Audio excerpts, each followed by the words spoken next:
Lemma 3.4. Let f from x to 0, 1 be continuous for each t element of E.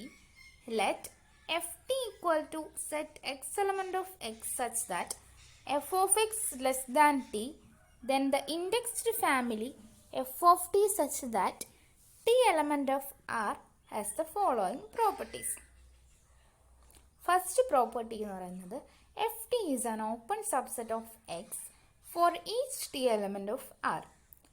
Second property, ft equal to 5 for t less than 0. ft equal to x for t greater than 1. അതാണ് third property പറയുന്നത്. Fourth property എന്ന് പറയുന്നത് for any x t element of R x less than t, which implies fs closure is contained in ft. Fourth പ്രോപ്പർട്ടിയിൽ ഒരു കാര്യം കൂടി പറയുന്നുണ്ട്. moreover, for each x element of x, f of x equal to infimum of t element of q such that x element of ft. ഇനി നമുക്ക് അതിൻ്റെ proof നോക്കാം. അപ്പോൾ ഫസ്റ്റ് നമുക്ക് തന്നിട്ടുണ്ട്, നമ്മൾ തന്നിരിക്കുന്ന സെറ്റാണ് എഫ് ടി ആണ് നമ്മളിവിടെ എഴുതിയിരിക്കുന്നത്. F T equal to X element of X such that F of X less than T. Therefore നമുക്കറിയാം എഫ് ഓഫ് ടി എന്ന് പറയുന്നത് എന്താണ്? Equal to F inverse of minus infinity T. Minus infinity T എന്ന് പറയുന്നത് എന്താണ്? ഒരു open set ആണ്, open in R ആണ്. അതുപോലെ എഫ് എന്ന് പറയുന്നത് കണ്ടിന്യൂസ് ആണ്. അപ്പം അതുകൊണ്ട് എന്താ നമുക്ക് ഐ എഫ് ഓഫ് ടി എന്ന് പറയുന്നത് ഓപ്പൺ ഇൻ എക്സ് ആയിരിക്കും. ഫോർ എവറി ടി, ഏതൊരു റിയൽ നമ്പേഴ്സിലെ ഏതൊരു ടി എടുത്താലും അതെന്തായിരിക്കും? എഫ് ടി എന്ന് പറയുന്നത് ഓപ്പൺ ഇൻ എക്സ് ആയിരിക്കും. നമ്മുടെ ഫസ്റ്റ് സ്റ്റേറ്റ്മെന്റ് പ്രൂവ് ആയി. ഇനി നമുക്കറിയാം എഫ് എന്ന് പറയുന്നത് എക്സിന്ന് യൂണിറ്റ് ഇന്റർവെൽ 0-1 ഡിഫൈൻ ചെയ്തിരിക്കുന്ന ഒരു കണ്ടിന്യൂസ് ഫംഗ്ഷനാണ്. ഇതെന്തായാലും യൂണിറ്റ് ഇന്റർവെല്ലിലെ എഫ് എന്ന് പറയുന്നത് യൂണിറ്റ് ഇന്റർവെല്ലിലെ വാല്യൂസ് മാത്രമേ എടുക്കുകയുള്ളൂ. That is F takes the values in the unit interval. Hence F അങ്ങനെ ആയതുകൊണ്ട് എന്താ? Hence F of T equal to 5 for t less than 0 and f of t equal to x for t greater than 1. നമുക്ക് ഈ രണ്ട് statement നമുക്ക് കിട്ടിയതാണ്. നമ്മുടെ property 2ഉം 3ഉം പറയുന്നത് നമ്മൾ പ്രൂവ് ചെയ്തു. എന്ന് വെച്ചാൽ F of T equal to 5 ആയിരിക്കും ഫോർ ടി ലെസ് ദാൻ 0. നമ്മൾ നേരിട്ട് ആ ഡെഫിനേഷനിൽ നിന്ന് തന്നെ പ്രൂവ് ചെയ്യാണ്. ഇനി നമുക്ക് പ്രൂവ് ചെയ്യാനുള്ളത് ഫോർത്ത് പ്രോപ്പർട്ടിയാണ്. For any S T element of R s less than t, which implies that the closure of fs is contained in ft. ഇതാണ് നമുക്ക് പ്രൂവ് ചെയ്യേണ്ടത്. ഇപ്പം നമുക്ക് തന്നിട്ടുണ്ട് എസ് എന്ന് പറയുന്നത് നമ്മുടെ സ്റ്റേറ്റ്മെൻറ്റിൻ്റെ തിയറത്തിൻ്റെ സ്റ്റേറ്റ്മെൻറ്റിൽ തന്നിട്ടുണ്ട്. എസ് എന്ന് പറയുന്നത് ലെസ് ദാൻ ടി ആണ്. അപ്പം നമുക്കറിയാം ഡെൻസിറ്റി തിയറം വെച്ചിട്ട് അവിടെ ഒരു ആർ ഉണ്ടാവും. There exist an R element of R such that S less than R less than T. അപ്പം നമ്മൾ എന്ത് ചെയ്യാണ്? അവിടെ ഒരു സെറ്റ് ഡിഫൈൻ ചെയ്യാണ്. Let C equal to X element of X such that F of X less than R. അങ്ങനെയാണെങ്കിൽ then F S is contained in C is contained in F T. ഇതെങ്ങനെ കിട്ടണേന്ന് നമുക്ക് നോക്കാം. നമ്മൾ എക്സ് എന്ന് പറയുന്ന ഒരു എലമെന്റ് എഫ് എസിന് ചൂസ് ചെയ്യാണ്. നമുക്കറിയാം ഫസ്റ്റ് നമ്മൾ ഈ ഇക്വേഷൻ 1 എന്ന് പറയുന്നത് നമ്മുടെ ഡെഫിനിഷൻ, നമ്മുടെ തിയറത്തിൽ നമുക്ക് തന്നിട്ടുണ്ട് എഫ് ടി എന്ന് പറയുന്നത് X element of X such that F of X less than T തന്നിട്ടുണ്ട്. അപ്പോൾ ഇതിൽ എക്സ് എന്ന് പറയുന്ന എലമെന്റ് എഫ് എസിലെ എലമെന്റ് ആണെങ്കിൽ എങ്ങനെ എഴുതാം? എഫ് ഓഫ് എക്സ് എന്ന് പറയുന്നത് ലെസ് ദാൻ എസ് ആയിരിക്കും. ഇങ്ങനെ നമുക്ക് ആ ഫസ്റ്റ് നമുക്ക് തന്നിരിക്കുന്ന ഡെഫിനിഷൻ വെച്ചിട്ട് എഴുതാം. പക്ഷെ നമുക്കറിയാം ഇവിടെ നമുക്ക് തന്നിട്ടുണ്ട് എസ് എന്ന് പറയുന്നത് ലെസ് ദാൻ ആറാണ്, ലെസ് ദാൻ ടി ആണ്. അപ്പം എന്തോ എസ് ലെസ് ദാൻ ആറായതുകൊണ്ട് എന്താണ്? എഫ് ഓഫ് എക്സും ലെസ് ദാൻ ആറായിരിക്കും. നമ്മളിവിടെ സി ഡിഫൈൻ ചെയ്ത് വെച്ചിരിക്കുന്നത് set x element of x such that f of x less than r. ഇങ്ങനെയാണെങ്കിൽ ഇങ്ങനെ ഒരു സെറ്റ് അവിടെ F of X less than R എന്ന ഫോമിൽ ഉള്ള എലമെന്റ്സ് ആണ് നമ്മുടെ സെറ്റ് സിയിലുള്ളത്. അപ്പൊ നമുക്ക് ഇവിടെ കിട്ടി F of X less than ആർന്ന് കിട്ടി. അങ്ങനെയാണെങ്കിൽ എക്സ് എന്ന് പറയുക എഫ് എസ് സിന്ന് എടുത്ത എലമെന്റ് എവിടെ ഉണ്ടാവും? സിയിലും ഉണ്ടാവും എന്ന് കിട്ടി. That is X element of F S ആണെങ്കിൽ എക്സ് എലമെന്റ് ഓഫ് സി എന്ന് കിട്ടി. Which implies that F of S F S എന്ന് പറയുന്നത് എവിടുത്തെ എലമെന്റ് ആയിരിക്കും? എഫ് എസ് എന്ന് പറയുന്നത് ഇസ് കണ്ടെയ്ൻഡ് ഇൻ സി ആയിരിക്കും. നമുക്ക് സിമിലർലി നമുക്ക് എന്ത് ഷോ ചെയ്യാം? സി എന്ന് പറയുന്നത് കണ്ടെയ്ൻഡ് ഇൻ എഫ് ടി എന്ന് കാണും. ഈ രണ്ട് ഇക്വേഷനും കൂടി കമ്പൈൻ ചെയ്യുമ്പോൾ എന്താണ് നമുക്ക് കിട്ടും? F S is contained in C. നമുക്ക് ഈ പറയുന്ന ഇക്വേഷൻ 2 നമ്മൾ മാർക്ക് ചെയ്ത് വെച്ചിട്ടുള്ള F S contained in C contained in F T എന്ന് കിട്ടും. ഇനി നമുക്ക് നോട്ട് ചെയ്യാനുള്ളത് സി എന്ന് പറയുന്നത് equal to F inverse of minus infinity R. The inverse image of a closed set R and hence is closed ആയിരിക്കും. Inverse closed സെറ്റിന്റെ inverse ഇമേജും ക്ലോസ്ഡ് ആയിരിക്കും. സി എന്ന് പറയുന്നത് ഒരു ക്ലോസ്ഡ് സെറ്റാണെന്ന് കിട്ടി. അപ്പം നമുക്കറിയാം ഒരു ക്ലോസ്ഡ് സെറ്റ് ആണെങ്കിൽ അതിൻ്റെ ക്ലോഷറും ആ സെറ്റും ഈക്വൽ ആയിരിക്കും എന്നൊരു തിയറൊക്കെ നമ്മൾ പഠിച്ചിട്ടുണ്ട്. ഇതിൽ നമുക്ക് എഫ് എസ് എന്ന് പറയുന്നത് ഇവിടെ നമുക്ക് കിട്ടിയിട്ടുണ്ട് F S contained in C ആണെന്ന്.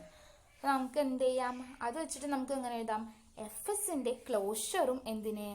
സീനെ കണ്ടെയ്ൻ ചെയ്യുന്ന എഴുതാം. നമ്മൾ ഓൾറെഡി നമ്മളിവിടെ നമുക്ക് കിട്ടിയിട്ടുണ്ട് എഫ് എസിന്റെ ക്ലോഷർ എന്തിനെ കണ്ടെയ്ൻ ചെയ്തിട്ടുണ്ട്? സീനെ കണ്ടെയ്ൻ ചെയ്തിട്ടുണ്ട്. Contained F T. നമുക്കിത് രണ്ടും കൂടി കമ്പൈൻ ചെയ്ത് എങ്ങനെ എഴുതാം? F S is contained F എസിന്റെ ക്ലോഷർ എന്തിനെ? എഫ് ടീനെ കണ്ടെയ്ൻ ചെയ്യുന്നു എഴുതാം. നമുക്കെന്താ അതിലുള്ള ഒരു ഫസ്റ്റ് പാർട്ട് നമ്മുടെ ഫോർത്ത് സ്റ്റേറ്റ്മെന്റിലെ ഒരു പാർട്ട് കഴിഞ്ഞു. ഇനി അടുത്ത പാർട്ട് എന്ന് പറയുന്നത് moreover for each X element of X F of X എന്ന് പറയുന്നത് ഒരു infimum of T element of Q such that X element of F T. ഇതാണ് ഇനി നമുക്ക് പ്രൂവ് ചെയ്യേണ്ടത്. നമ്മൾ എന്ത് ചെയ്യാണ്? ഈ നമുക്ക് തന്നിരിക്കുന്ന സെറ്റിനെ ഇൻഫിമം ഓഫ് പറഞ്ഞ് തന്നിരിക്കുന്ന ആ സെറ്റിന് നമ്മൾ ജി എക്സ് എന്ന് ഡിനോട്ട് ചെയ്യാണ്. അപ്പോൾ ലെറ്റ് എക്സ് എന്ന് പറയുന്ന ഒരു എലമെന്റ് എടുത്തു, എക്സിന്ന് ക്യാപിറ്റൽ എക്സിന്ന് എടുത്തു. നമുക്ക് കാണിക്കുന്ന F of X equal to infimum of G X. G X equal to T element of Q such that X element of F T. Therefore, the rational t element, t എന്ന് പറയുന്ന ഒരു element G എക്സിൽ ഉണ്ടെന്ന് എടുക്കുകയാണെങ്കിൽ എന്ത് കിട്ടും? X എന്ന് പറയുന്ന എലമെന്റ് എവിടെ ഉണ്ടാവും? എഫ് ടിയിൽ ഉണ്ടാവും. അത് നമ്മുടെ നേരിട്ട ജി എക്സിന്റെ ഡെഫിനിഷനിൽ തന്നെയാണ്. എക്സ് എന്ന് പറയുന്ന എലമെന്റ് എഫ് ടിയിൽ ഉണ്ടെങ്കിൽ നമുക്ക് ഫസ്റ്റ് തിയറത്തിൽ എഫ് ടി ഡിഫൈൻ ചെയ്ത് വെച്ചിട്ട് നമുക്ക് എന്ത് എഴുതാം? എഫ് ഓഫ് എക്സ് എന്ന് പറയുന്നത് ലെസ് ദാൻ ടി എന്ന് എഴുതാം. ആ ജസ്റ്റ് ഒരു സ്റ്റാർ ആയിട്ട് മാർക്ക് ചെയ്ത് വെച്ചേക്കാം.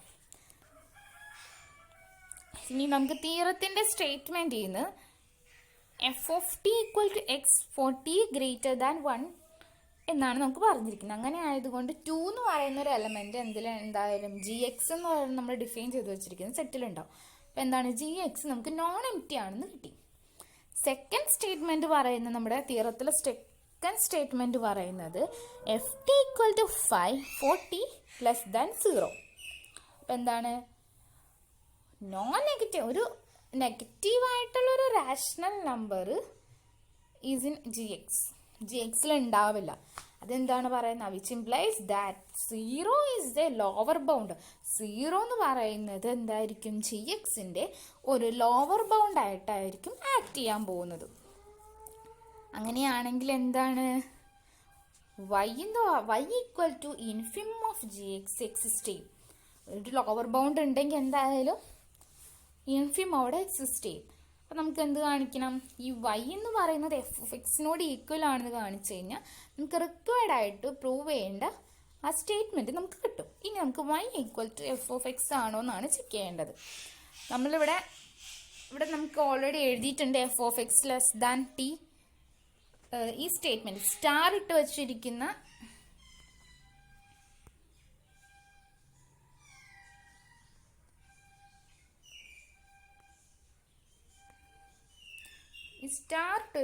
സ്റ്റേറ്റ്മെന്റ് ഒന്ന് നോക്കാം. t element of gx, which implies that x element of ft, which implies f of x less than t. Which implies that F of X എന്ന് പറയുന്നത് എന്താണ്, ജി എക്സിൻ്റെ ഒരു ലോവർ ബൗണ്ട് ആയിട്ടാണ് ആക്ട് ചെയ്യുന്നത്. And whose greatest lower bound എന്ന് പറയുന്നത് Y ആണ്. അങ്ങനെയാണെങ്കിൽ എന്ത് നമുക്ക് എഴുതാം, എഫ് ഓഫ് എക്സ് എന്ന് പറയുന്നത് less than or equal to Y എന്ന് എഴുതാം. നമുക്ക് പ്രൂവ് ചെയ്യേണ്ടത് F of X equal to Y എന്നാണ് നമുക്ക് കാണിക്കേണ്ടത്. അപ്പോൾ നമുക്ക് കിട്ടിയത് എഫ് ഓഫ് എക്സ് എന്ന് പറയുന്നത് less than or equal to Y. അപ്പോൾ അതിൻ്റെ ഫസ്റ്റ് കണ്ടീഷൻ നോക്കാം. നമുക്ക് F of X less than Y ആണെങ്കിൽ എന്താണ് സംഭവിക്കുക എന്ന് നോക്കാം. ഇനി F of X less than Y ആണെങ്കിൽ ബൈ ഡെൻസിറ്റി തിയർ അവിടെ എന്താ ഒരു there exist Q element of capital Q such that F of എക്സിനും വൈക്കും ഇടയിൽ ക്യൂ എന്ന് പറയുന്ന ഒരു എലമെൻറ്റ് ഉണ്ടാവും. That is F of X less than Q less than Y. അപ്പോൾ F of X less than Q ആണെങ്കിൽ എന്താണ്, നമുക്ക് ഓൾറെഡി നമ്മൾ ആ ഡെഫിനിഷനിൽ നമ്മൾ ആ സ്റ്റാറിന് ഡിനോട്ട് ചെയ്ത് എഴുതിയിട്ടുണ്ട്. F of X less than Q ആണെങ്കിൽ ക്യൂ എന്ന് പറയുന്നത് എവിടുത്തെ എലമെൻ്റ് ആയിരിക്കണം, ജി എക്സിലെ എലമെൻ്റ് ആയിരിക്കും. അപ്പം നമുക്ക് എന്ത് കിട്ടി, ക്യൂ എന്ന് പറയുന്നത് ജി എക്സിലെ എലമെൻ്റ് ആണ്. വൈ എന്ന് പറയുന്നത് എന്തിൻ്റെ, ജി എക്സിൻ്റെ ലോവർ ബൗണ്ട് ആണെന്നും കിട്ടി. അങ്ങനെയാണെങ്കിൽ നമുക്കത് രണ്ടുപേരും കമ്പൈൻ ചെയ്തിട്ട് വൈ എന്ന് പറയുന്നത് less than or equal to Q, പക്ഷേ വൈ എന്ന് പറയുന്നത് less than or equal to Q ആണ് നമുക്ക് കിട്ടുക. പക്ഷേ ഓൾറെഡി ഇവിടെ കിട്ടിയിട്ടുണ്ട് F of X less than Q less than Y ആണെന്നാണ് നമുക്ക് കിട്ടിയിരിക്കുന്നത്. പക്ഷെ നമുക്ക് കിട്ടിയത് എന്താണ്, Y less than or equal to Q എന്നാണ് കിട്ടിയത്. ഇറ്റ് അഴയെ പറ്റിയ കോൺട്രഡിക്ഷൻ. നമുക്ക് എന്താണ് ഇവിടെ ഒരു കോൺട്രഡിക്ഷൻ കിട്ടുകയാണ്. അപ്പം എന്ത് ചെയ്യാണ്, നമുക്കപ്പോൾ കിട്ടും F of X less than Y എന്ന് പറയുന്നത് പോസിബിൾ അല്ല. പിന്നെയുള്ള ഒരേ ഒരു പോസിബിലിറ്റി എന്ന് പറയുന്നത് F of X equal to Y ആയിരിക്കണം. അപ്പോൾ F of X equal to Y എന്ന് പറഞ്ഞു കഴിഞ്ഞാൽ F of X equal to infimum of G X which is equal to infimum of T element of Q such that X element of F T. നമുക്ക് required ആയിട്ടുള്ള fourth property നമ്മൾ prove ചെയ്തു. ഈ യൂറിഷോൺസ് ലെമയൊക്കെ prove ചെയ്യാനായിട്ട് ഈ ലെമയൊക്കെ use ചെയ്തിട്ടാണ് യൂറിഷോൺസ് ലെമയൊക്കെ നമ്മൾ prove ചെയ്യുന്നത്.